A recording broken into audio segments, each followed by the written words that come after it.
8. Cienite na Estrada Alta.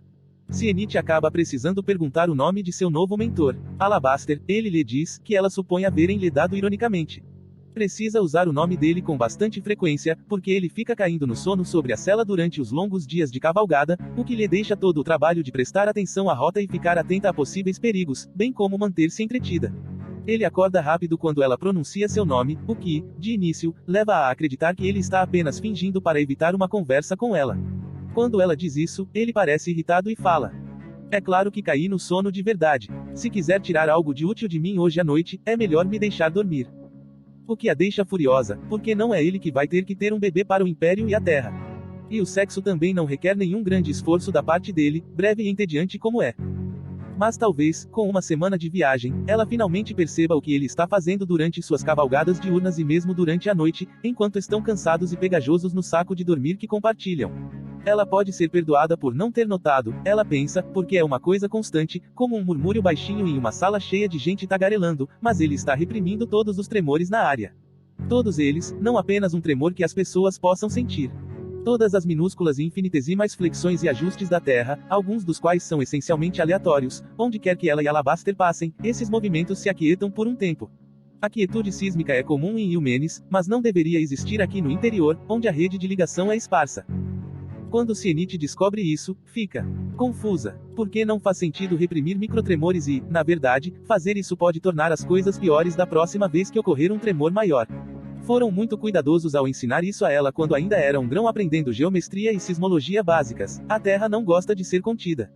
Redirecionar, e não cessar, é o objetivo de um orogene. Ela reflete sobre esse mistério durante vários dias enquanto eles passam pela estrada entre Yumenes e Alia, sob um obelisco que fica girando e que brilha como uma turmalina do tamanho de uma montanha sempre que está sólido o suficiente para pegar a luz do sol. A Estrada Alta é a rota mais rápida entre as duas capitais de Distritante, construída em uma linha o mais reta possível de uma forma que apenas o velho Sanzi ousaria, elevada sobre compridas pontes de pedra e através de vastos cânions e, de vez em quando, passando por túneis no meio das montanhas altas demais para subir. Isso significa que a viagem ao litoral vai demorar só algumas semanas se eles forem devagar, metade do que demoraria em uma viagem pela estrada baixa. Mas, em nome da terra ferrugenta e fétida, as estradas altas são tediosas. A maioria das pessoas acha que são armadilhas mortais esperando para serem acionadas, apesar de serem em geral mais seguras do que as estradas comuns. Todas as estradas imperiais foram construídas por equipes com os melhores geoneiros e orogenes, colocadas de propósito em locais considerados permanentemente estáveis. Algumas delas sobreviveram a várias estações. Então, durante dias seguidos, Cienite e Alabaster encontram apenas caravanas de mercadores determinados, cavaleiros do serviço postal e a patrulha do distritante local. Todos eles encaram Cienite e Alabaster ao notar seus uniformes pretos do fulcro e não se dignam a falar com os dois. Há algumas comuns enfileirando-se nas saídas da rota e quase nenhuma loja onde comprar suprimentos, embora haja plataformas regulares ao longo da estrada com áreas preparadas e cabanas para acampar. Cien passou todas as noites esmagando insetos ao lado de uma fogueira e não tendo nada para fazer além de olhar para Alabaster. E fazer sexo com ele, mas isso só mata alguns minutos. Essa outra atividade, no entanto, é interessante. Por que está fazendo isso? Cienite pergunta, enfim, 3 dias depois que percebeu, pela primeira vez, que ele estava reprimindo microtremores. Ele acabou de fazê-lo de novo, enquanto esperam pelo jantar, pão armazenado com bife e ameixas secas em calda, que delícia. Ele bocejou ao fazer aquilo, então claro que deve ter exigido algum esforço. A orogenia sempre custa alguma coisa. Fazendo o quê? Pergunta ele depois de eliminar um abalo secundário abaixo da superfície e mexer na fogueira, aparentemente entediado. Ela quer bater nele. Isso. Ele ergue as sobrancelhas. Ah, você consegue sentir. Claro que consigo sentir. Você faz isso o tempo todo. Bem, você não disse nada até agora. Porque eu estava tentando entender o que você estava fazendo. Ele parece perplexo. Então, talvez devesse ter perguntado. Ela vai matá-lo. Um pouco dessa irritação deve ter ficado evidente por meio do silêncio, porque ele faz uma careta e por fim explica. Estou dando um descanso aos mantenedores das estações de ligação. Cada microtremor que eu suavizo diminui o fardo deles. Cien sabe sobre os mantenedores dos pontos de ligação, claro. Da mesma maneira que as estradas imperiais ligam os antigos vassalos do velho império a Yumenes, as estações de ligação conectam distritantes afastados com o fulcro para expandir sua proteção para o mais longe possível. Por todo o continente, em quaisquer pontos onde os orogenes seniores determinaram que é melhor para manipular falhas próximas ou pontos quentes, há um posto avançado. Nesse posto está estacionado um orogene treinado no fulcro cuja única missão é manter aquela região estável.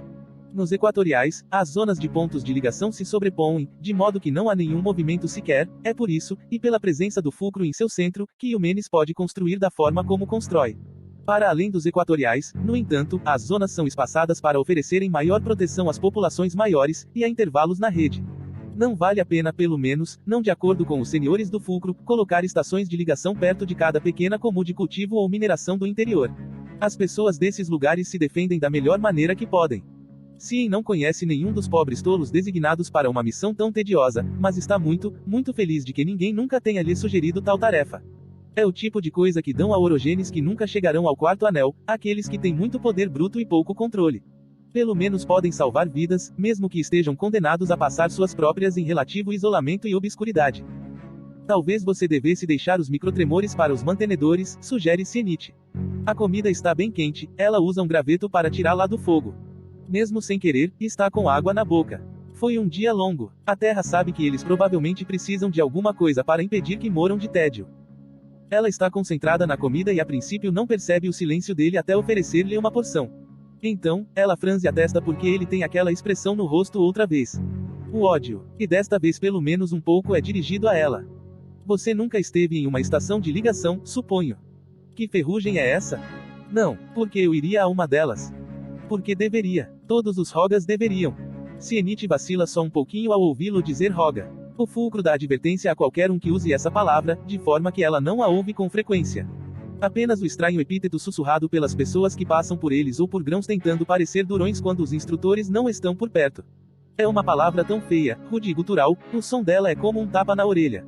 Mas Alabaster a usa do modo como as outras pessoas usam Orogene. Ele continua, ainda no mesmo tom frio. E, se você consegue sentir o que estou fazendo, então pode fazer também. Isso deixa Cien mais chocada e mais brava. Porque, em nome dos fogos da terra, eu reprimiria microtremores. Se fizer isso vou ficar. E então ela para porque estava prestes a dizer tão cansada e inútil quanto você, e isso é grosseiro. Mas aí lhe ocorre que talvez ele tenha estado cansado e inútil porque esteve fazendo isso. Se é importante o suficiente a ponto de ele estar se desgastando para fazê-lo, então talvez seja errado de sua parte recusar de imediato. Os Orogenes têm que cuidar uns dos outros, afinal. Ela suspira. Tudo bem, acho que posso ajudar um pobre tolo preso para lá do fim do mundo sem ter nada para fazer exceto manter a terra estável. Ele relaxa só um pouquinho e ela fica surpresa por vê-lo sorrir. Ele quase nunca o faz. Mas não, aquele músculo no maxilar dele ainda está fazendo tique, tique, tique. Ele ainda está chateado com alguma coisa. Há uma estação de ligação a 2 dias de cavalgada da próxima saída da estrada alta. Cien espera que ele conclua a frase, mas ele começa a comer, fazendo um barulhinho de prazer que tem mais a ver com o fato de estar com fome do que com o fato de a comida estar particularmente deliciosa. Já que também está com fome, Cienite come com apetite e depois franze as sobrancelhas. Espere aí, você está planejando ir a essa estação? É isso que está dizendo? Nós vamos, sim. Alabaster olha para ela, um rápido lampejo de comando em sua expressão, e de repente ela o odeia mais do que nunca. É completamente irracional a reação dela no que se refere a ele. Alabaster a supera em 6 anéis e provavelmente a superaria por mais se as classificações por anéis passassem de 10, ela ouviu os boatos sobre a habilidade dele. Se algum dia lutassem, ele poderia virar seu espiral do avesso e congela-la em 1 segundo. Só isso já era motivo para ela tratá-lo bem, pelo potencial valor de um favor dele e pelos seus próprios objetivos dentro das classificações do fulcro, ela tentaria até gostar dele. Mas ela tentou ser educada com ele, lisonjeira, e não funcionou. Ele apenas finge não entender ou a insulta até ela parar. Ela ofereceu todos os pequenos gestos de respeito que os senhores do fulcro geralmente parecem esperar dos juniores, mas eles só o irritam. O que a deixa zangada, e, estranhamente, esse estado de coisas parece agradá-lo mais. Então, embora ela jamais fosse fazer isso com qualquer outro sênior, ela responde de forma brusca. Sim, senhor, e deixa o resto da noite passar em ressentido e reverberante silêncio. Eles vão para a cama e ela o procura, como de costume, mas, desta vez, ele vira para o lado, dando as costas a ela. Fazemos isso de manhã, se ainda tivermos que fazer. Já não está na época de você menstruar. O que faz Cienite se sentir a pessoa mais ignorante do mundo. Que ele odeie o sexo tanto quanto ela não é a questão. Mas é horrível que ele estivesse esperando um descanso e ela não estivesse contando. Ela conta agora, de maneira desajeitada porque não consegue se lembrar do dia exato que a última menstruação começou e... Ele está certo. Está atrasada. Diante do silêncio surpreso da moça, ele suspira, já quase dormindo. Ainda não significa nada se a sua menstruação está atrasada. A viagem maltrata o organismo. Ele boceja. De manhã, então. De manhã eles copulam. Não há uma palavra melhor que ela possa usar para o ato, vulgaridades não servem porque é entediante demais, e eufemismos para minimizar a intimidade não são necessários porque não é algo íntimo. E superficial, é um exercício, como os alongamentos que ela aprendeu a fazer antes de começarem a cavalgar o dia todo. Mais vigoroso desta vez porque ele descansou primeiro, ela quase gosta, e ele realmente faz um pouco de barulho quando goza. Mas é só isso. Quando terminam, ele fica ali deitado, observando, enquanto ela se levanta e lava o rosto e a nuca ao lado da fogueira. Ela está tão acostumada com isso que se assusta quando ele fala. Porque você me odeia. Sienite faz uma pausa e considera por um instante a possibilidade de mentir. Se aquele lugar fosse o fulcro, ela mentiria. Se ele fosse qualquer outro sênior, obcecado com ser apropriado e garantir que os orogenes do fulcro se comportem bem o tempo todo, ela mentiria. Ele deixou claro, entretanto, que prefere a honestidade, por mais indelicada que seja. Então, ela suspira. Eu simplesmente odeio. Ele se vira de barriga para cima, olhando para o céu, e ela pensa que é o fim da conversa até ele dizer: acho que você me odeia porque sou alguém que você pode odiar. Estou aqui, estou à mão. Mas o que você odeia de verdade é o mundo. Ao ouvir isso, Sien joga a toalha de rosto na bacia de água que estava usando e o encara. O mundo não diz tolices como essa. Não estou interessado em orientar uma bajuladora. Quero que seja você mesma quando está comigo. E quando mal consegue me dirigir uma palavra cortês, não importa o quanto eu esteja sendo cortês com você. Ouvindo a situação ser expressa dessa forma, ela se sente um pouco culpada. O que você quer dizer com isso? Que eu odeio o mundo? Você odeia o modo como vivemos. O modo como o mundo nos faz viver. Ou o fulcro é nosso dono, ou temos que nos esconder e ser caçados como cachorros se algum dia formos descobertos. Ou nos tornamos monstros e tentamos matar tudo. Nunca podemos apenas ser. Ele suspira, fechando os olhos. Deveria haver uma maneira melhor. Não há. Deve haver. Sanzi não pode ser o primeiro império que conseguiu sobreviver a algumas estações. Dá para ver a evidência de outros modos de vida, outras pessoas que se tornaram poderosas. Ele faz um gesto em direção oposta à estrada alta, apontando para a paisagem que se espalha ao redor deles. Estão perto da grande floresta do leste, nada além de um tapete de árvores se erguendo e caindo até onde os olhos alcançam. Exceto reticências. Exceto que, bem ao longe no horizonte, ela localiza algo que parece uma mão esquelética de metal, abrindo caminho à unha por entre as árvores. Outra ruína, e deve ser realmente enorme, se ela consegue vê-la dali. Nós transmitimos o saber das pedras de geração a geração, diz Alabaster, sentando-se, mas nunca tentamos nos lembrar de nada sobre o que já foi tentado, outra coisa que poderia ter dado certo. Por que não deu? Aquelas pessoas morreram. Nós ainda estamos vivos. Nosso modo é o correto, o deles era o errado. Ele lhe lança um olhar que ela interpreta como não vou me incomodar em dizer o quanto você é idiota, embora ele provavelmente não tenha tido essa intenção. Ele está certo, ela simplesmente não gosta dele.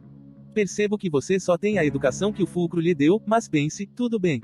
Sobrevivência não significa que algo é o correto. Eu poderia matá-la agora mesmo, mas fazer isso não me tornaria uma pessoa melhor. Talvez não, mas isso não teria importância para ela. E ela fica magoada com a suposição casual da fraqueza dela, embora ele esteja completamente certo. Tudo bem, ela se levanta e começa a pôr a roupa, vestindo-se com movimentos rápidos. Conte-me qual é o outro jeito então. Ele não diz nada por um momento. Ela se vira para finalmente olhar para ele, e ele parece desconfortável.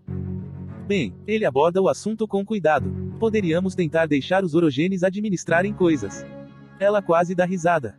Isso duraria uns 10 minutos antes que todos os guardiões da quietude aparecessem para nos linchar, com metade do continente a reboque para ver e torcer. Eles nos matam porque o saber das pedras lhes diz o tempo todo que nós nascemos maus, que somos algum tipo de agentes do Pai Terra, monstros que mal se qualificam como humanos. Sim, mas você não pode mudar o saber das pedras. O saber das pedras muda o tempo inteiro, Sienite. Ele também não diz o nome dela com frequência. Isso chama sua atenção. Toda civilização acrescenta algo, partes que não importam ao povo da época são esquecidas. Há um motivo pelo qual a Tábua 2 está tão danificada. Alguém, em algum momento no passado, decidiu que não era importante ou que era errado e não se incomodou em cuidar dela.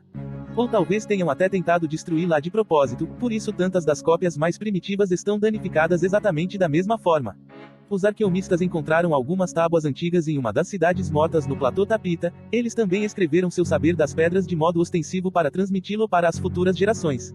Mas o que estava nas tábuas era diferente, drasticamente diferente, do saber que aprendemos na creche.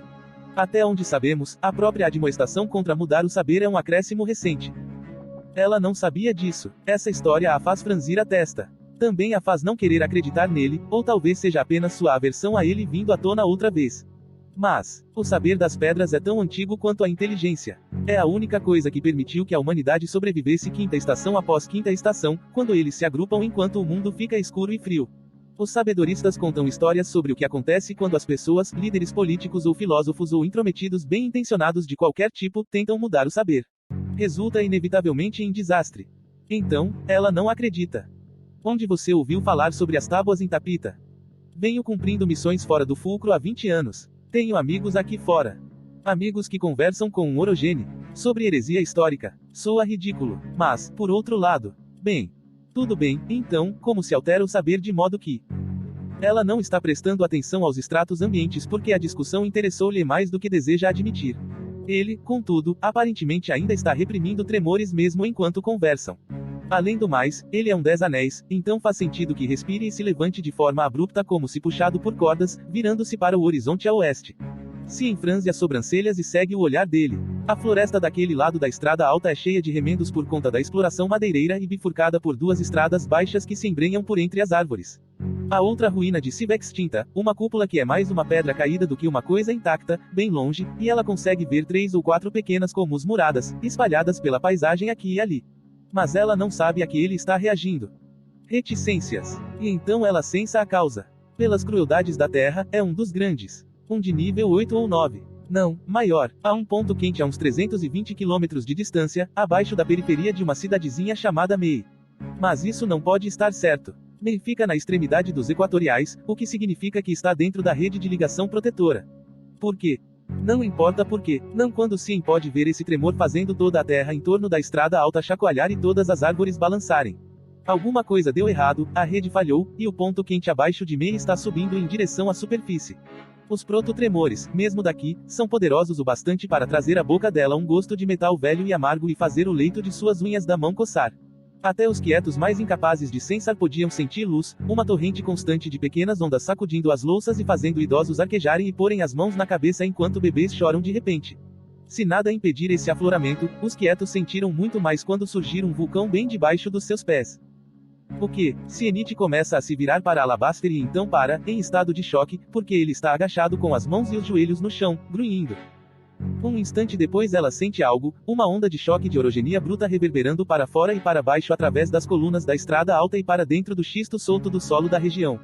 Não é poder de verdade, é apenas a força da vontade de Alabaster e a potência que ela alimenta, mas a moça não pode deixar de observar em 2 níveis enquanto o poder dele corre, mais rápido do que ela jamais conseguiria ir, em direção àquele distante reservatório irradiante.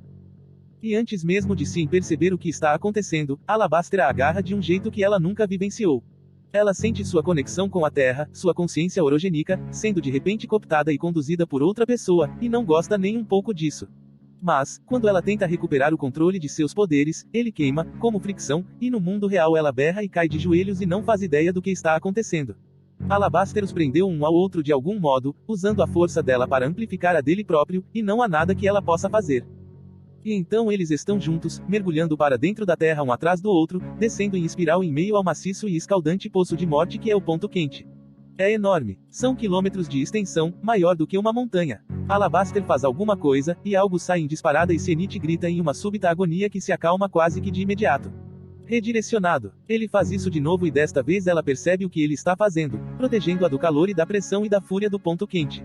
Ele não sente nenhum incômodo porque se tornou calor e pressão e fúria também, ajustando-se aquilo de um modo que Sien só fez com pequenas câmaras de calor em estratos que, em outros aspectos, estavam estáveis. Mas elas eram faíscas de fogueira em comparação a esse fogaréu. Não há nada dentro dela que possa se igualar a isso. Então, ele usa o poder dela, mas também descarrega a força que ela não consegue processar, enviando-a para algum outro lugar antes que possa sobrecarregar a consciência dela e... na verdade, ela não sabe ao certo o que aconteceria. O fulcro ensina os orogenes a não ultrapassar seus próprios limites, ele não fala sobre o que acontece com aqueles que o fazem. E antes que Sienite possa refletir sobre isso, antes que possa reunir os meios para ajudá-lo, já que não pode fugir dele, Alabaster faz outra coisa.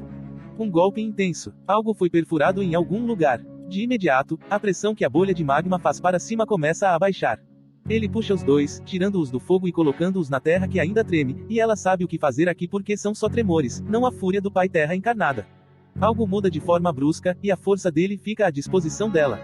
Tanta força, pela terra, ele é um monstro. Mas aí se torna fácil de acalmar as ondas e vedar as rachaduras e tornar espesso o extrato partido de modo que não se forme uma nova falha aqui onde a terra foi pressionada e enfraquecida.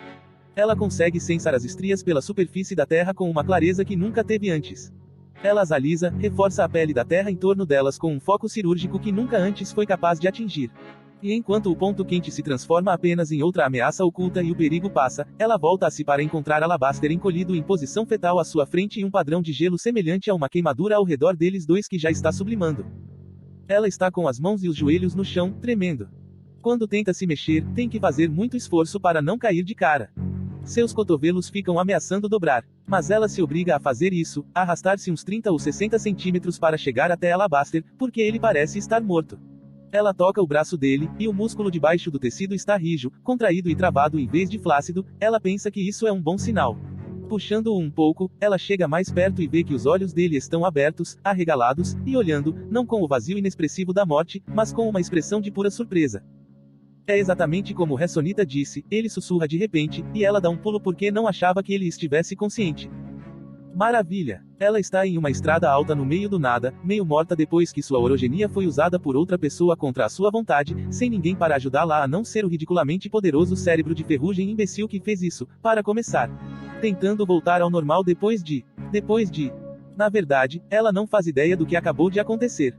Não faz sentido. Abalos sísmicos não acontecem desse jeito. Pontos quentes que permaneceram estáveis durante eras não explodem de repente. Algo os desencadeia, uma mudança de placa em algum lugar, uma erupção vulcânica em alguma parte, 10 anéis tendo um chilique, alguma coisa. E já que foi um evento tão poderoso, ela deveria ter sensado a causa. Deveria ter tido algum aviso além da arfada de Alabaster. E que ferrugens Alabaster fez? Isso não entra na sua cabeça. Orogenes não podem trabalhar juntos. Foi comprovado, quando dois orogenes tentam exercer a mesma influência sobre o mesmo acontecimento sísmico, aquele com maior controle e precisão prevalece. O mais fraco pode ficar tentando e vai se queimar. Ou o mais forte pode atravessar a espiral do outro com um golpe, congelando-o junto com todo o resto. É por isso que os orogenes seniores administram o fulcro. Eles não são apenas mais experientes, eles podem matar qualquer um que os contrarie, embora não devam. E é por isso que os 10 anéis têm escolhas, ninguém vai forçá-los a fazer nada. Exceto os guardiões, claro. Mas o que Alabaster fez foi inconfundível, embora inexplicável. Que tudo se enferruje. Sienite se mexe para se sentar antes que caia. O mundo roda de uma maneira nada agradável, e ela apoia os braços nos joelhos erguidos e abaixa a cabeça por algum tempo. Eles não foram a lugar algum hoje, nem tampouco irão. Sien não tem forças para cavalgar, e Alabaster parece que talvez não vá sair do saco de dormir. Ele sequer se vestiu, simplesmente está encolhido ali, trêmulo e com a bunda de fora, completamente inútil. Então, sobra para Sienite enfim se levantar e vasculhar as bolsas deles, encontrar 2 dermintermelas, pequenos melões com casca dura que se enterram durante uma estação, ou pelo menos é o que dizem os geomestas, e fazê-las rolar até a fogueira, a qual ela fica muito feliz que não tenham tido tempo de apagar ainda. Eles estão sem gravetos e combustível, mas os carvões devem ser suficientes para cozinhar as melas para eles jantarem dentro de algumas horas. Ela tira da pilha um maço de feno para os cavalos compartilharem, coloca um pouco de água em um balde de lona para eles beberem, olha para a pilha de excremento e pensa em jogá-la da beira da estrada alta com a pá para não terem que sentir o cheiro. Então, ela se arrasta de volta para o saco de dormir, que felizmente está seco após o seu recente congelamento. Lá ela se deixa cair às costas de Alabaster e se amontoa. Ela não dorme. As mínimas contorções da terra enquanto o ponto quente se retrai ficam refletindo em seus sensapinai, impedindo-a de relaxar por completo. Entretanto, apenas estar ali deitada é o suficiente para recuperar um pouco da sua força, e sua mente se acalma até que o ar mais frio atrás de volta a si. Pôr do sol. Ela pisca, descobrindo que, de algum modo, acabou dormindo de conchinha atrás de Alabaster. Ele ainda está encolhido, mas desta vez seus olhos estão fechados e seu corpo está relaxado. Quando ela se senta, ele se mexe um pouco e se levanta também. Temos que ir à estação de ligação, ele balbucia em uma voz enferrujada, o que na verdade não a surpreende nem um pouco. Não, responde ela, cansada demais para ficar irritada, e desistindo enfim do esforço de ser educada de uma vez por todas. Não vou andar em um cavalo pela estrada alta no escuro enquanto estou exausta. Estamos sem turfa seca e nos resta pouco de tudo mais, precisamos ir a uma comum para comprar mais suprimentos. E se tentar ordenar que eu vá a alguma estação de ligação para lá do fim do mundo, vai ter que me acusar de desobediência. Ela nunca desobedeceu a uma ordem antes, então está um pouco confusa quanto às consequências. De fato, está cansada demais para se importar. Ele resmunga e pressiona as palmas das mãos contra a testa como que para afastar uma dor de cabeça, ou talvez para empurrá-la mais a fundo. Depois xinga naquela língua que ela o ouviu usar antes. Ela ainda não a reconhece, mas tem mais certeza de que é uma das línguas crioulas da região costeira. O que é estranho, considerando que ele diz que foi concebido e criado no fulcro. Por outro lado, alguém teve que criá-lo durante aqueles primeiros anos antes de ele ter idade suficiente para ser jogado no grupo dos grãos. Ela ouviu dizer que muitas das raças costeiras do leste são de pele escura como a dele, então talvez eles vão escutar o idioma sendo falado quando chegarem à Alia. Se não for comigo, vou sozinho, diz ele em um tom ríspido, enfim falando em Sanzimate. E então se levanta, tateando em busca das roupas e vestindo-as, como se estivesse falando sério. Sienite fica olhando enquanto ele faz isso, porque ele está tremendo tanto que mal consegue ficar em pé direito. Se subir em um cavalo nessas condições, vai cair. Ei, ela diz, e ele continua com seus preparativos febris como se não pudesse ouvi-la. Ei, ele se mexe e olha, e ela percebe de forma tardia que ele não a ouviu. Ele esteve ouvindo algo completamente diferente esse tempo todo, a terra, a sua loucura interior, vai saber. Você vai se matar. Eu não me importo. Isso é, ela se levanta, vai até ele e agarra seu braço no exato momento em que ele o estende em direção à cela. Isso é idiotice, você não pode. Não me diga o que eu não posso fazer. Seu braço é arame farpado na mão da moça quando se inclina para vociferar as palavras na cara dela. Cien quase se encolhe, mas de perto ela vê o branco dos olhos injetados de sangue, o brilho frenético, a expressão furiosa em suas pupilas.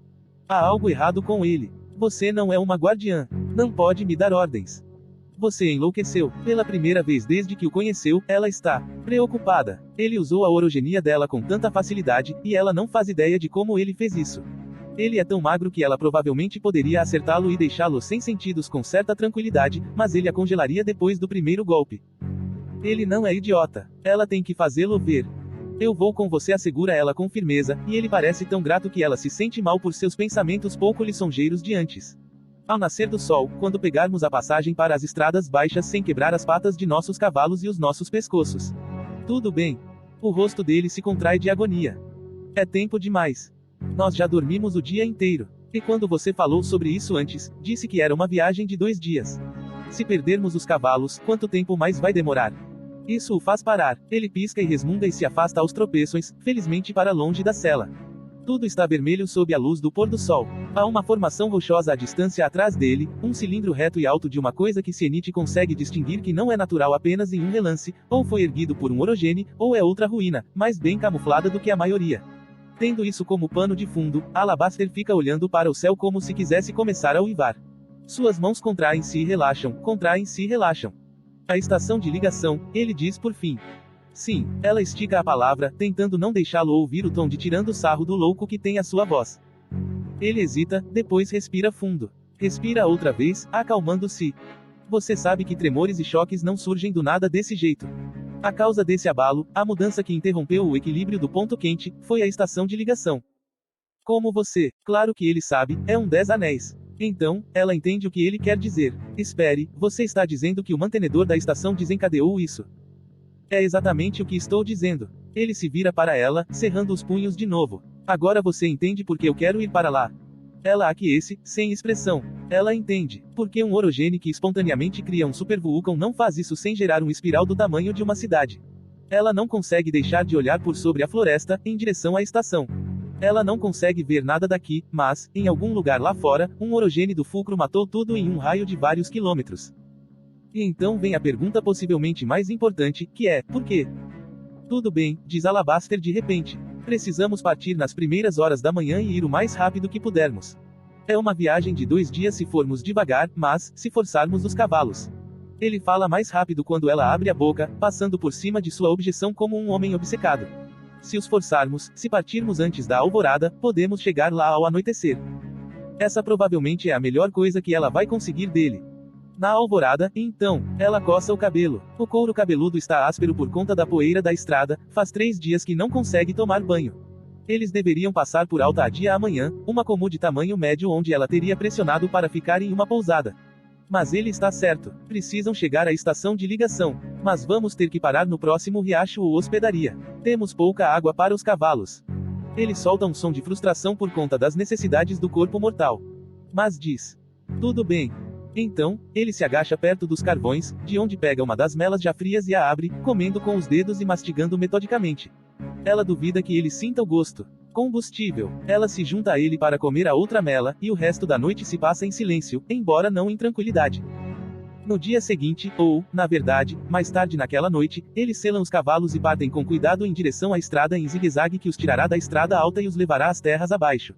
Quando chegam ao nível do solo, o sol já nasceu, então nesse ponto Alabaster assume o comando e força seu cavalo a todo galope, intercalando com caminhadas para deixá-los descansar. Cien está impressionada. Havia pensado que ele simplesmente mataria os cavalos tomado por essa urgência que o consome. Ele não é idiota, pelo menos. Ou cruel. Então, nesse ritmo, eles ganham tempo ao longo das estradas baixas, que são mais movimentadas e se entrecruzam, onde desviam de carroceiros com pouca carga e viajantes ocasionais e alguns membros da milícia local. Todos eles abrem caminho para os dois quando Cien e Alabaster são avistados. E quase irônico, ela pensa, em qualquer outro momento, seus uniformes pretos fariam os outros se afastarem porque ninguém gosta de orogenes. Agora, entretanto, todos devem ter sentido o que quase aconteceu com o ponto quente. Dão caminho com avidez agora, e a gratidão e alívio em seus rostos. O fulcro veio salvá-los. Cien tem vontade de rir de todos. Eles param durante a noite e dormem um punhado de horas e começam de novo antes da alvorada, e ainda está bem escuro quando surge a estação de ligação, incrustada entre duas colinas pequenas no alto de uma estrada sinuosa. A estrada não é muito melhor do que uma trilha erma de terra batida com um pouco de asfalto velho e rachado, jogado sobre ela como uma alusão à civilização. A própria estação é outra alusão. Eles passaram por dezenas de comuns no caminho para cá, cada uma mostrando uma ampla variedade de arquiteturas, qualquer coisa que seja nativa da região, quaisquer modismos que os membros mais ricos da comu tentaram introduzir, imitações baratas dos estilos iumenescenses. Porém, a estação é puro estilo velho império, grandes paredes indefinidas feitas de tijolo de escória vermelha em torno de um complexo constituído de 3 pequenas pirâmides e uma pirâmide central maior. Os portões são feitos de algum tipo de metal duro como o aço, o que faz Cien se contrair. Ninguém coloca portões de metal em qualquer coisa que queira de fato manter em segurança.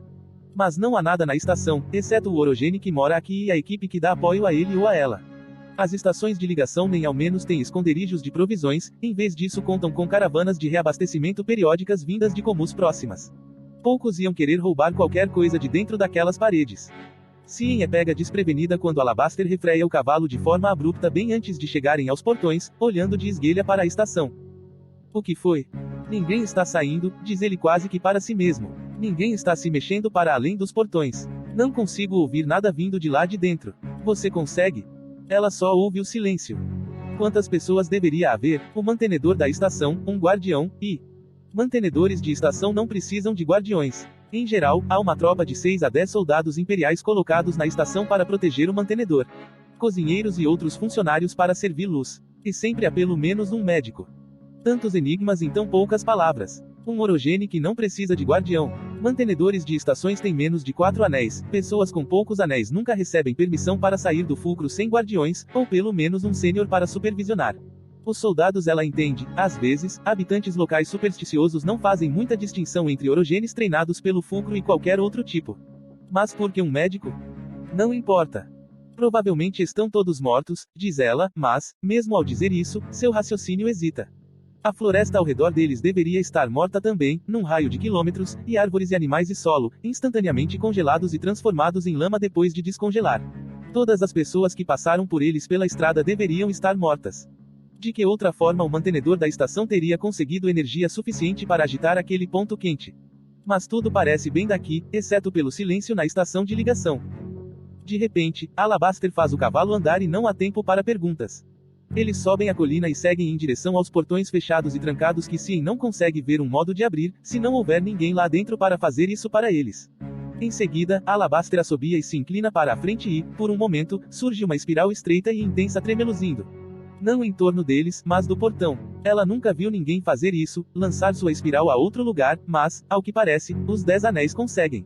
O cavalo dela dá um relincho nervoso ao ver o súbito vórtice de frio e neve diante deles, então ela o segura com as rédeas, e ele dá mais alguns passos para trás. No instante seguinte, algo rende se ouve um estalo para além do portão. Alabaster solta a espiral quando uma das portas de aço se abre, ele já está apiando.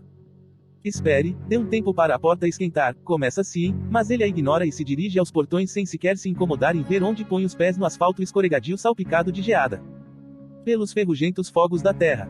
Então, se apeia e amarra as rédeas do cavalo em volta de uma árvore nova e inclinada. Depois de um dia de cavalgada pesada, ela terá que deixá-los esfriar antes de dar-lhes alimento ou água, e deveria pelo menos esfregá-los. Mas algo nessa grande, vaga e silenciosa construção a deixa nervosa. Ela não sabe ao certo o que. Então deixa os cavalos selados. Só para garantir. Depois, segue Alabaster e entra. Está quieto dentro do complexo, e escuro. Não há eletricidade nesse fim de mundo, apenas lamparinas que se apagaram. Há um grande pátio aberto logo após os portões principais de metal, com andaimes nas paredes internas e nos prédios próximos para cercar quaisquer visitantes por todos os lados com posições convenientes para franco-atiradores. O mesmo tipo de entrada tão amigável de qualquer como bem protegida, na verdade, embora em uma escala muito menor. Mas não há ninguém neste pátio, embora sim aviste uma mesa e algumas cadeiras em um lado onde as pessoas que costumam ficar de guarda deviam estar jogando cartas e comendo lanches não muito antes. O complexo todo está em silêncio. O chão é pavimentado com escória vermelha gasta e irregular pela passagem de muitos pés ao longo de muitos anos, mas ela não ouve nenhum pé se movendo sobre ele agora. Há um estábulo ao lado do pátio, mas suas baias estão fechadas e quietas. Botas cobertas de barro seco estão enfileiradas na parede mais próxima ao portão, algumas foram jogadas ou empilhadas ali em vez de colocadas de maneira organizada. Se Alabaster estiver certo sobre os soldados imperiais estarem estacionados aqui, eles obviamente são do tipo que não se importa muito com estar preparado para a inspeção. Faz sentido, ser designado a um lugar como este provavelmente não é uma recompensa. Se enxacoalha a cabeça, e então ela sente um odor de animal vindo do estábulo, o que a deixa tensa. Ela sente cheiro de cavalo, mas não consegue ver luz. Aproximando-se, seus punhos se cerram antes que ela se obrigue a abrir luz. Ela dá uma espiada por cima da porta da primeira baia, depois olha para dentro das outras baias para fazer um inventário completo. 3 cavalos mortos, deitados de lado no feno. Não estão inchados ainda, provavelmente porque só os membros e a cabeça dos animais estão flácidos por conta da morte. O tronco de cada cadáver tem uma crosta de gelo e condensação, a carne ainda está, em grande parte, congelada. 2 dias de derretimento, ela imagina. Há uma pequena pirâmide de tijolo de escória no centro do complexo, com seus próprios portões de pedra interiores, embora estes estejam abertos por hora. Sienite não consegue ver aonde Alabaster foi, mas supõe que ele esteja dentro da pirâmide, uma vez que é onde estará o mantenedor da estação. Ela sobe em uma cadeira e usa um pedaço de acendedor que está ali perto para acender uma das lamparinas, depois se dirige lá para dentro, andando mais rápido agora que sabe o que vai encontrar. E, sim, dentro dos corredores escuros da pirâmide ela vê os soldados e os membros da equipe que um dia moraram aqui, alguns espalhados no meio da corrida, alguns pressionados contra a parede, alguns deitados com os braços estendidos em direção ao centro do prédio. Alguns tentaram fugir do que estava para acontecer e alguns tentaram chegar à origem para tentar deter aquilo. Todos eles fracassaram. Então, se encontra a câmara da estação. Ela é o que tem que ser. Está no meio da edificação, depois de passar por um elegante arco decorado com um mármore rosa mais claro e desenhos de raízes de árvores em relevo. A câmara à frente é alta, abobadada e escura, mas está vazia. Exceto no centro da sala, onde há uma coisa grande. Ela chamaria de cadeira, se fosse feita de qualquer coisa que não arames e alças. Não parece muito confortável, exceto pelo fato de que aparenta acomodar o seu ocupante em uma inclinação confortável. De qualquer forma, o mantenedor da estação está sentado nela, então deve ser. Pela maldita terra incandescente. Alabaster está de pé à beira do estrado onde está a cadeira de arame, olhando para o corpo do mantenedor da estação. Ele não levanta o olhar quando ela se aproxima. O rosto dele está imóvel. Não triste, nem sombrio. Só uma máscara. Mesmo o menor de nós deve servir ao bem maior, diz ele, sem ironia na voz. O corpo na cadeira do mantenedor da estação é pequeno e está nu. Magro, seus membros atrofiados. Careca. Há coisas, tubos e canos e coisas, ela não tem palavras para descrevê-las. Entrando nos braços finos como gravetos, descendo pela garganta arregalada, atravessando a genitália estreita. Há uma bolsa flexível sobre o ventre do cadáver, ligado à sua barriga de alguma forma, e está cheia de eca. A bolsa precisa ser trocada. Ela se concentra em tudo isso, esses detalhezinhos, porque ajuda.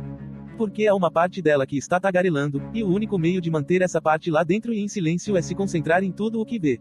Engenhoso, na verdade, o que eles fizeram. Ela não sabia que era possível manter um corpo vivo desse jeito, sem movimento, sem vontade, sem definição. Então, ela se concentra em entender como fizeram isso. A estrutura de arame em particular é uma ideia de gênio. Há uma manivela e um cabo lá perto, então o aparelho inteiro pode ser virado de cabeça para baixo para facilitar a limpeza. O arame minimiza as escaras, talvez. Há um fedor de doença no ar, mas próximo dali há uma estante inteira de infusões e comprimidos em frascos, compreensível, já que seriam necessários antibióticos melhores do que a penicilina normalmente fabricada pelas comuns para fazer algo assim. Talvez um desses tubos seja para colocar remédio dentro do mantenedor da estação. E esse é para colocar comida, e aquele é para tirar urina, e aquele rolo de pano é para absorver baba. Mas ela vê o quadro geral também, apesar do esforço para se concentrar nas minúcias. O mantenedor da estação, uma criança, mantida nessas condições por um período que deve ter sido de meses ou anos. Uma criança, cuja pele é quase tão escura quanto a de Alabaster, e cujas feições poderiam corresponder às dele perfeitamente se não fossem tão esqueléticas. O que? É tudo que ela consegue dizer. Às vezes um Roga não consegue aprender o controle. Agora ela entende que o uso que ele faz do insulto é proposital. Uma palavra desumanizante para alguém que foi transformado em uma coisa. Ajuda. Não há inflexão na voz de Alabaster, não há emoção, mas está tudo ali na sua escolha de palavras. Às vezes, os guardiões pegam algum selvagem que é velho demais para treinar, mas jovem demais, de modo que é um desperdício matá-lo. E às vezes eles notam alguém no grupo dos grãos, um daqueles que são particularmente sensíveis, que parecem não conseguir dominar o controle. O fulcro tenta ensinar-lhes por algum tempo, mas se as crianças não se desenvolvem num ritmo que os guardiões acham apropriado, a mãe Sanzi sempre encontra outra utilidade para eles. Como? Cien não consegue tirar os olhos do rosto daquele corpo, do menino. Os olhos dele estão abertos, são castanhos, mas estão embaciados e gelidos na morte. Ela está vagamente surpresa por não estar vomitando. Como essa? Pelos fogos lá de baixo, Alabaster, eu conheço crianças que foram levadas para as estações de ligação. Eu não, isso não. Alabaster relaxa. Ela não havia percebido o quanto o outro estava mantendo o corpo rígido até ele se inclinar o bastante para passar uma das mãos por baixo do pescoço do garoto, levantando sua cabeça enorme e virando-a um pouco. Você devia ver isso. Ela não quer, mas olha mesmo assim. Ali, de um lado ao outro da cabeça raspada da criança, há uma cicatriz comprida e queloide, em formato semelhante ao de uma trepadeira, adornada com as marcas dos pontos tirados a tempos. Fica bem na junção do crânio com a espinha. Os sensapinae dos Rogas são maiores e mais complexos do que os das pessoas normais. Quando ela viu o suficiente, Alabaster solta a cabeça da criança. Ela bate ao cair de volta ao seu berço de arame com uma solidez e um descuido que a fazem sobressaltar-se. É uma simples questão de aplicar uma lesão aqui e ali que rompe o autocontrole do Roga por completo, ao passo que permite seu uso instintivo. Supondo que o Roga sobreviva à operação. Engenhoso. Sim, um orogene recém-nascido pode deter um terremoto. É uma coisa inata, mais certa até do que a capacidade de uma criança de mamar. E é essa capacidade que faz mais crianças orogenes serem mortas do que qualquer outra coisa. Os melhores de sua espécie se revelam muito antes de ter idade suficiente para entender o perigo. Mas reduzir uma criança a nada além desse instinto, nada além da capacidade de reprimir tremores. Ela realmente deveria estar vomitando. A partir desse ponto, é fácil. Alabaster suspira, como se estivesse dando uma palestra particularmente chata no fulcro. Trate as infecções com medicamentos e assim por diante, mantenha-o vivo o bastante para funcionar, e você consegue a única coisa que nem o fulcro consegue prover, uma fonte de orogenia confiável, inofensiva e completamente benéfica. Da mesma maneira que Sienite não consegue entender porque não está com náuseas, ela não sabe ao certo porque ele não está gritando. Mas acho que alguém cometeu o erro de deixar este aqui acordar. Ele desvia os olhos, e Sienite segue o olhar de Alabaster para o corpo de um homem na parede mais distante. Esse não está vestido como os soldados. Está usando trajes civis, e dos bons. O médico. Ela conseguiu adotar o tom de voz neutro e firme que Alabaster está usando. É mais fácil. Talvez. Ou algum cidadão local que pagou pelo privilégio. Alabaster na verdade encolhe os ombros, apontando um hematoma ainda arroxeado na parte superior da coxa do menino. Tem o formato de mão, marcas de dedo claramente visíveis mesmo contra a pele escura. Ouvi falar que há muitos que gostam desse tipo de coisa. Um fetiche pela incapacidade de reagir, basicamente. Eles gostam mais se a vítima estiver consciente do que estão fazendo. Pela terra, Alabaster, você não pode estar querendo dizer. Ele passa por cima de suas palavras outra vez, como se ela não tivesse falado. O problema é que os mantenedores de estações sentem uma dor terrível sempre que usam a orogenia. As lesões, entende, como não conseguem impedir a si mesmos de reagir a cada tremor nas redondezas, nem mesmo aos microtremores, considera-se humano mantê-los constantemente sedados. E todos os orogenes reagem de modo instintivo a qualquer ameaça percebida. Já chega. Cien vai aos tropeços até a parede mais próxima e vomita os damascos secos e a carne seca que se obrigou a engolir enquanto cavalgava a caminho da estação. É errado. É tudo tão errado. Ela pensou. Ela não achava. Ela não sabia. Depois, enquanto limpa a boca, ela levanta os olhos e vê Alabaster observando-a.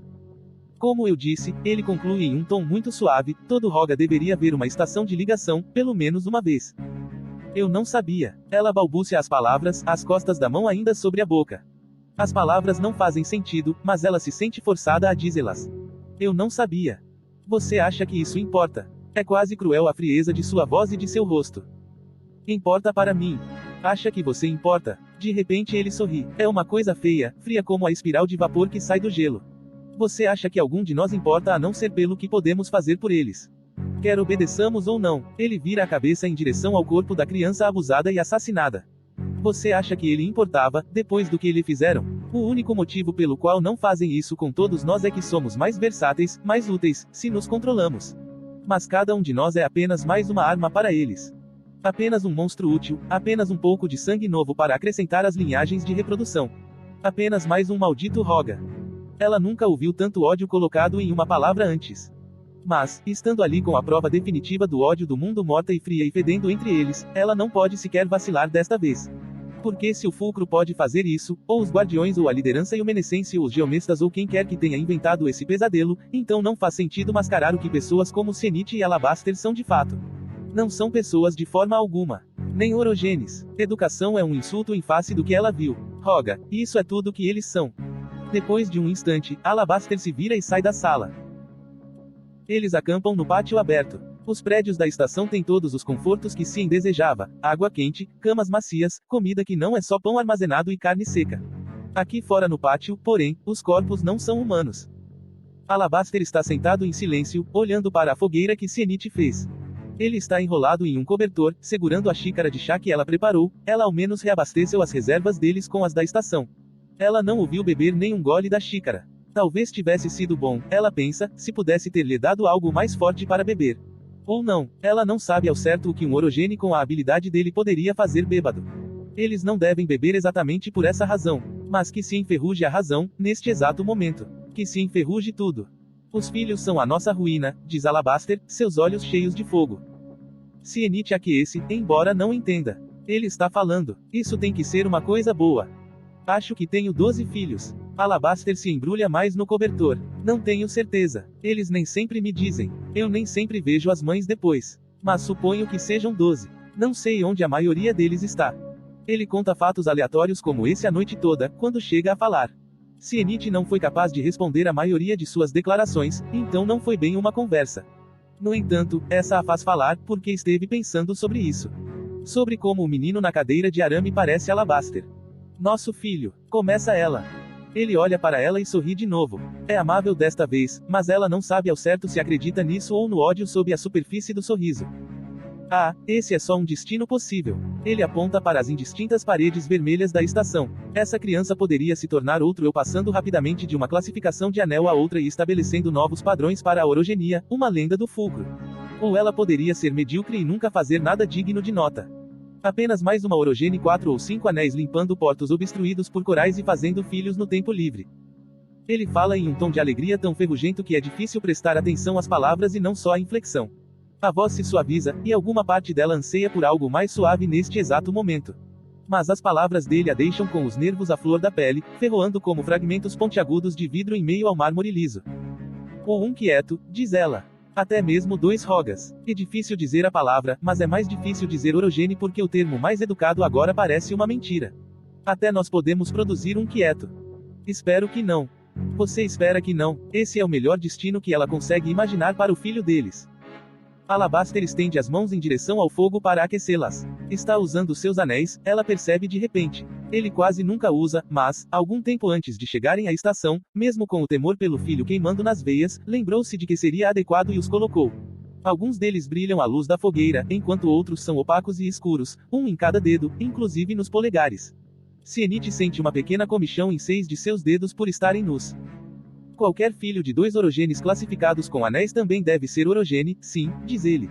Mas não é algo exato. Não é ciência, o que nós somos. Isso não tem lógica. Ele dá um sorriso discreto. Por segurança, o fulcro tratará quaisquer filhos de rogas como rogas em potencial, até que se prove o contrário.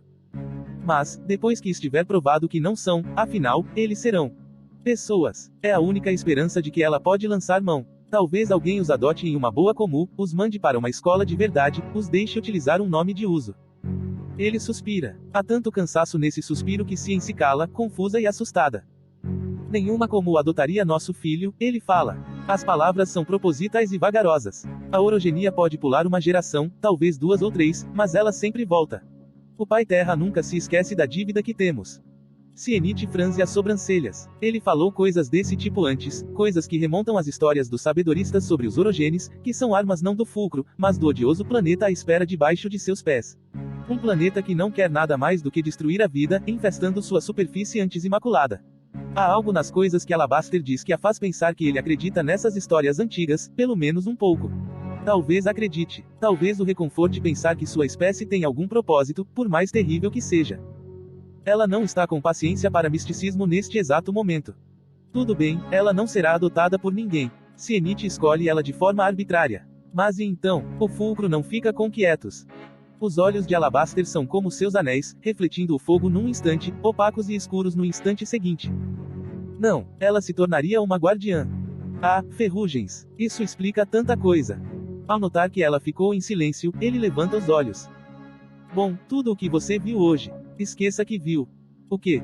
A coisa na cadeira não era uma criança. Não há nenhum brilho nos olhos dele agora. Não era meu filho, nem o filho de ninguém. Não era nada. Não era ninguém. Nós estabilizamos o ponto quente e descobrimos o que fez com que quase explodisse. Verificamos este lugar em busca de sobreviventes e não encontramos nenhum, e é isso que vamos telegrafar para Yumenes. É isso que nós dois vamos dizer se formos questionados, quando voltarmos. Eu não sei se posso. A expressão morta e de queixo caído do menino. Que coisa horrível estar preso em um pesadelo sem fim. Acordar para vivenciar agonia e ser alvo dos olhares lascivos de um parasita grotesco. Ela não consegue sentir nada além de pena pelo garoto, alívio por sua libertação. Você vai fazer exatamente o que eu disse. A voz dele açoita como um chicote, e ela o encara, instantaneamente furiosa. Se for lamentar, lamente pelo recurso desperdiçado. Se alguém perguntar, você está feliz que ele esteja morto. Sinta isso. Acredite nisso. Ele quase matou mais pessoas do que podemos contar, afinal. E, se alguém perguntar como se sente em relação a isso, diga que entende que é por esse motivo que fazem essas coisas conosco. Você sabe que é para o nosso bem. Sabe que é para o bem de todos. Seu ferrugento maldito, eu não sei. Ele ri, e ela se encolhe porque a fúria voltou agora, com a velocidade de uma chicotada. Ah, não me provoque neste exato momento, sim. Por favor, não me provoque. Ele ainda está rindo. Vou levar uma advertência se matar você.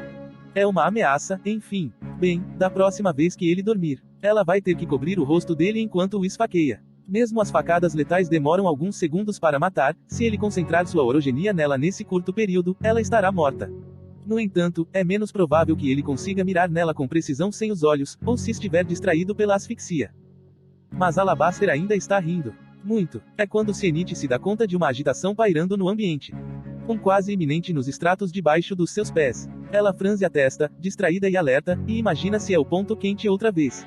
E então, tardiamente, ela percebe que essa sensação não é de algo se agitando, é de algo sacudindo de um modo rítmico. Em compasso com as ásperas exalações da risada de Alabaster. Enquanto ela o encara, paralisada com a descoberta, ele até bate no joelho com uma das mãos. Sem parar de rir, porque o que ele quer fazer é destruir tudo à vista. E se o seu filho meio morto, meio crescido, pôde desencadear um super vulcão, é realmente impossível dizer o que o pai do menino poderia fazer se empenhasse. Ou mesmo por acidente, se perdesse o controle por um instante. Se encerra os punhos sobre os joelhos. Ela fica ali sentada, as unhas furando as palmas das mãos, até ele finalmente se controlar. Demora um tempo. Mesmo depois que parou de rir, ele cobre o rosto com as mãos e solta uma risadinha mais uma vez, chacoalhando os ombros. Talvez esteja chorando. Ela não sabe. E também não se importa. Enfim, ele levanta a cabeça e respira fundo, depois respira fundo de novo. Lamento por isso, ele diz por fim. A risada parou, mas ele está todo alegre outra vez. Por que não falamos sobre outra coisa? Onde ferrugens está o seu guardião? Ela não abriu os punhos. Você tem um mau humor do cão. Ele dá uma risadinha. Ah, eu me certifiquei de que ela não seria uma ameaça há anos. Sim, é que esse. Você a matou. Não, eu pareço idiota. Ele diz isso rindo em meia respiração até torrar a paciência. Cien está morrendo de medo dele e não sente mais vergonha de admitir isso. Mas ele percebe, e algo muda em seu comportamento. Ele respira fundo de novo e se acalma. Merda. Eu sinto muito. Ela não diz nada. Ele sorri um pouco, com tristeza, como se não esperasse que ela falasse. Então, ele se levanta e vai até o saco de dormir. Ela observa enquanto ele se deita, as costas voltadas para a fogueira, ela o observa até o ritmo da respiração dele diminuir. Só nesse momento é que ela relaxa. No entanto, ela se sobressalta de novo quando ele fala bem baixinho. Você está certa, ele diz. Estou louco há anos. Se ficar comigo por muito tempo, vai ficar louca também. Se vir o suficiente dessas coisas e entender o suficiente do que tudo isso significa. Ele dá um longo suspiro. Se me matar, estará fazendo um favor ao mundo inteiro. Depois, ele não fala mais nada. Cien reflete sobre suas últimas palavras provavelmente por mais tempo do que deveria. Em seguida, ela se encolhe para dormir da melhor forma que puder sobre as duras pedras do pátio, enrolada em um cobertor e tendo uma cela como um tipo especialmente tortuoso de travesseiro. Os cavalos ficam se movimentando sem parar, do modo como fizeram a noite toda, eles podem sentir o cheiro de morte na estação. Mas acabam dormindo, e Sienite também. Ela espera que Alabaster acabe fazendo o mesmo. Ao longo da estrada pela qual eles viajaram, o obelisco cor de turmalina flutua fora do alcance da vista por trás de uma montanha, implacável em sua rota. Inverno, primavera, verão, outono, a morte é a quinta e ocupa o trono. Provérbio ártico. Interlúdio. Uma ruptura no padrão, um nó na trama. Há coisas que você deveria estar percebendo aqui. Coisas que estão faltando e que são importantes por sua ausência.